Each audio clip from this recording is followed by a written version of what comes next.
Yo, what up, y'all? Y'all see the setup? Y'all see the tree? You already know whenever I'm in this position, you know what's about to go down. I guess I got my swagger back. Truth. So, you know what we got today? Another millennial money. Make it make sense. Today we got living on $210,000 a year in New York City. Now, the thumbnail looked pretty intriguing. So, like I said, I haven't seen this yet, so I don't know what we getting into. Like I said, we don't know what we getting into with these. Today we got the first female we'll be looking at, so I'm excited to see that. It's a new perspective. So hopefully she's gonna do us justice, especially, you know, my brothers and sisters out there. Hopefully she gonna do us justice. So without further ado, I know why y'all are here, so let's get into it. I think part of the reason why I save so much comes from what I've learned from my parents. We never took vacations. We only went to the library. That was our vacation. They were basically just very frugal, and that carried on to me. I try to be pretty frugal.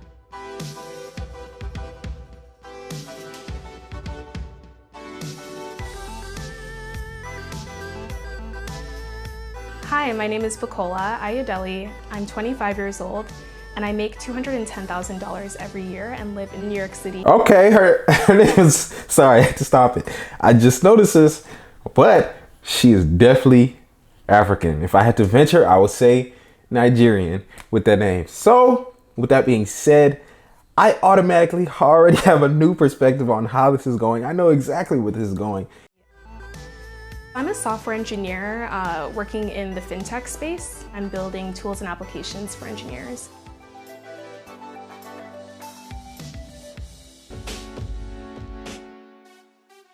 So I'm actually obsessed with tracking things. Like I track my calories, I track my workouts, and I also track my money. I believe in this philosophy of what doesn't get measured doesn't get managed. So I make sure I'm tracking my money every single month. Ooh, okay. Let's break this down. I love that quote, by the way. What doesn't get measured doesn't get managed. That is a bar. It's such a fact because you don't actually become aware that there could be a problem or you can't make a change or resolve a problem until you become aware that there actually is a problem. You can't become aware until you actually begin tracking it. So when it comes to your budget, when it comes to, you know, your net worth and all those kind of things, you have to be tracking those things on a regular, consistent basis. I like to believe in the concept that if you're not intentionally trying to become wealthy, you might accidentally become poor. But let's look at this. Saving $7,625. Okay. I don't know how to feel about that. We'll see how much she's actually investing before I clap about that. Because y'all know I say savers are losers, especially now when the government is printing money. Okay, so yes, savings has a star, 401k, brokerage, high yield, HSA. So it's in investments. They should have said investments, not savings. We don't promote saving here. We promote investing. Housing, $1,400. Okay, I don't know what that entails, so we'll see. Donations, $800. Okay, I like that. We got some benevolence out here. I like that. I ain't mad at it. Let's see, food, $300. Wow, making $200,000. This is very nice. I like this. I can't even be mad at this. Not yet, at least. So, you know, you making $200,000. She could be dropping a major bag on housing, and she's only spending $1,400. So, I rock with this. I'm not mad at this. And how I track my money is I use YNAB and I also use Personal Capital. I also have spreadsheets for my long-term goals. So I just make sure that every single month. So, $4,000 into a brokerage. All right. $2,000 into a high yield savings account. 401k, 15. So she's investing a majority of her money. That's good. Actually, she's investing all of it. So she's not saving anything. I'm good at that. So why do I not like saving money? Just briefly. Savers are losers today because of inflation. The government is printing money every single day. Dollars lose value every day as asset prices gain value every day. So if you're not holding on to assets, you're getting poor. If you're only holding on to cash, you're getting poor, which is why the poor get poor and the rich get richer, because the rich hold on to assets that are going to take more dollars to buy, while the poor hold on to cash that lose value every single day. Make sure you're putting your money in investments. I'm not mad at this though. I mean, she's probably a very conservative investor. She doesn't really like, more risky investments such as real estate, which, I mean, it's not risky to me, but to other people it's risky just based on the fact that you have to have tenants and all that other stuff. She's probably an index fund investor. Boring, but it's still investing. So the total rent for the apartment is about $4,000 and my room costs about $1,400. This is actually the most I've ever spent on rent, and I was a little mad to spend this much on rent, but the area is really nice and it's even closer to work, so I kind of save time in my commute. You are making $200,000 a year and you have roommates. Better than most people. Better than me. I tell you, I mean, I live alone because I house hack, but even if I was making that amount of money, I still wouldn't get roommates. Like I said, you got to know comfortability versus profitability. Where are you on that spectrum? The more comfortable you are, the less profitable you'll be. The less comfortable you are, the more profitable you'll be typically. So in her situation, by having roommates, which is by to many people's standards is considered very uncomfortable, is a lot more profitable for her, right? In New York City, $1,400 a month is profitable, I guess. As opposed to if she went and got the Manhattan, penthouse apartment, which she could afford, maybe not a penthouse, but that will be the least profitable situation. Most comfortable, but the least profitable. Even when you're making a good amount of money, keep your expenses low. Don't be a victim of income creep.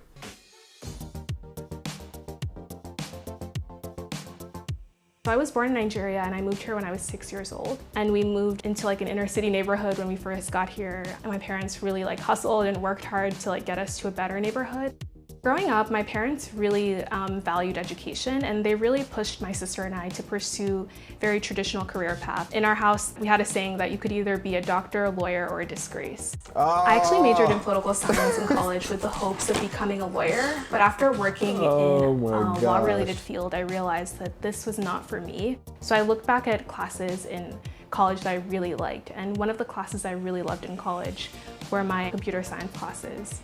I decided to quit my job and do a sabbatical. During my time doing a sabbatical, I joined the Recurse Center. The Recurse Center is sort of like an engineering retreat where you can learn how to program and just sort of build new projects. It was totally free and it took 3 months, and then after that, 3 months later, I got a job. I got so many rejections left and right, and I just had to learn to just be a little bit more persistent and to keep pushing. We're getting our account balance and then we're just returning self.accounts. So it's just easy.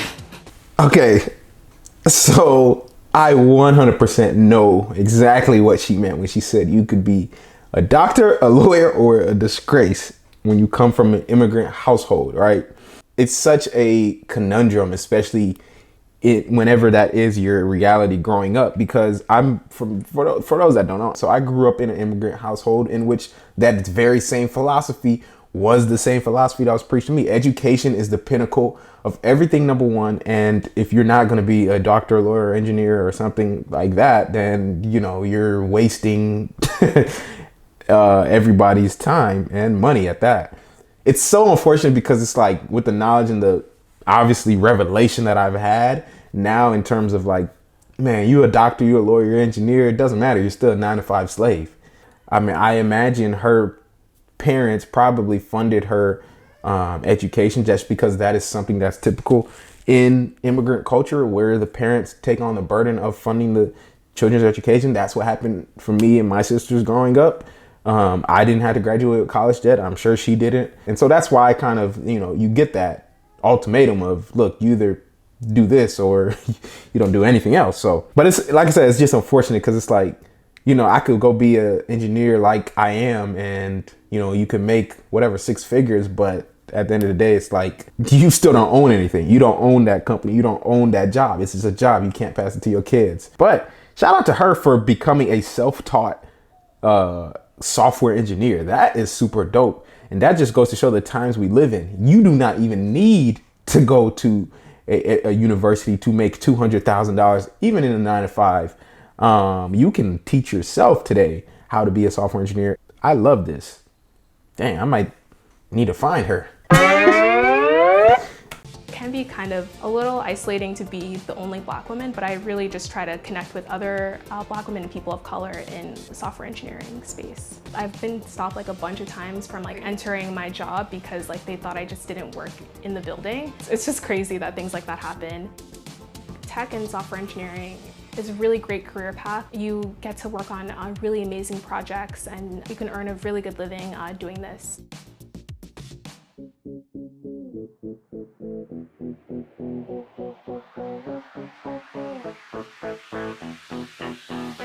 $200 goes towards groceries and $100 for eating out. I grew up on meal prep. My mom always made us some jollof rice in the house, so I usually meal prep my meals. That's good, okay, good. Me and my friends, we do other things other than just like going out for dinner and like brunch. So instead of grabbing dinner, we'll just do a class pass instead and like go to a dance class. Or I just invite friends over, sometimes we'll just cook together. It's just a way for all of us to save money. I like that, man. I love it. I mean, look, $300 a month. Like I said, she could be blowing a bag on everything.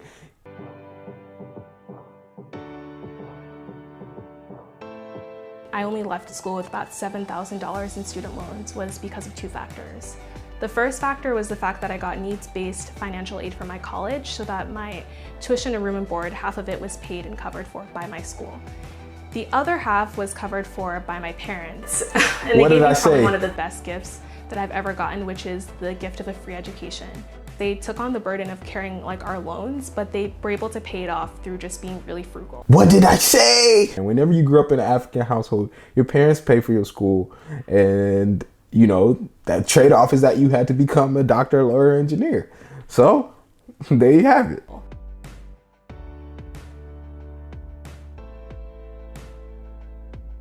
My parents just always donated like 10% of their salary. They see that as like a gift to God. So they've really encouraged me to do the same thing. So some of that money goes back to my parents because they've done a lot for me, and the remaining goes to like other organizations that I really care about. I love exercising so much. Exercising has helped me like live in New York City. It's honestly one of the most stressful places to live in, but maintaining an exercise routine really helps me reduce my stress and really helps me with my mental health.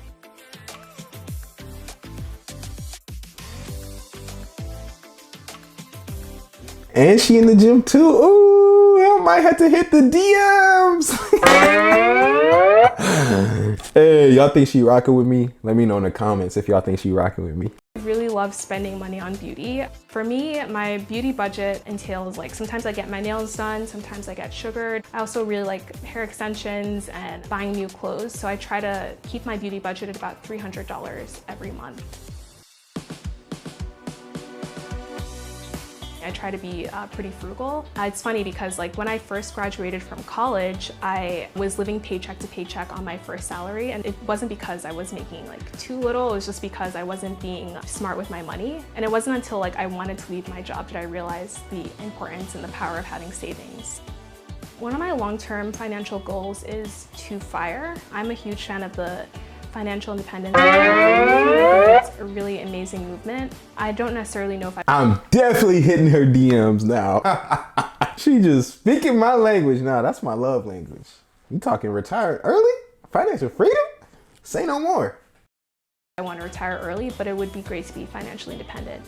One of my goals is also to maybe own an apartment. I know in New York it can be crazy. Like one bedroom goes for like... And she wanna own real estate? Oh, okay. Oh, I didn't know this is what we was getting into today. Shoot, bro, I might have to get my shot. Ooh.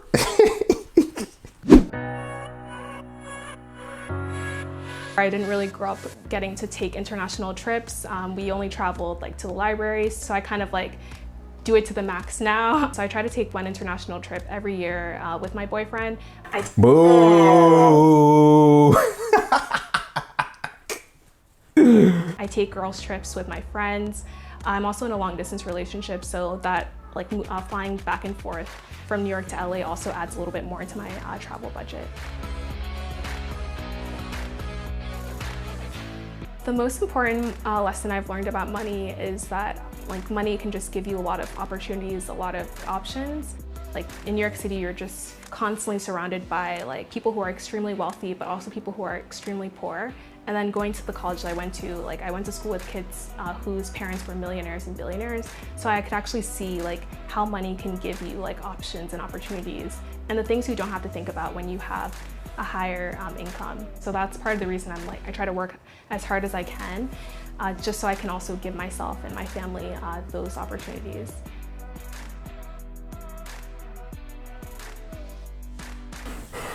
That was very impressive. I rock with it, man. I rock with it. This was that was a dope episode. I mean, I think, you know, overall, the biggest takeaway from this is just because you make a lot of money don't mean you have to spend a lot, right?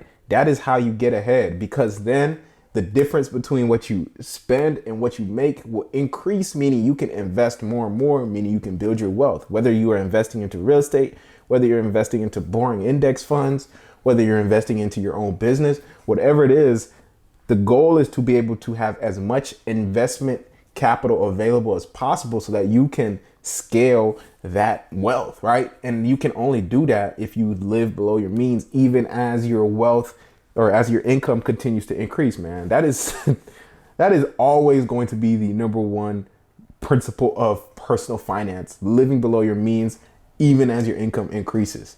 I'm not mad at this. I rock with this. I rock with this heavy. And, you know, I was going to hit the DMs, but, you know, I ain't, you know, I'm no longer interested. Y'all be sure to hit that thumbs up button for algorithm so that this YouTube video can get pushed out to more and more people and more people can get and see this message. But other than that, I will catch y'all in the next one.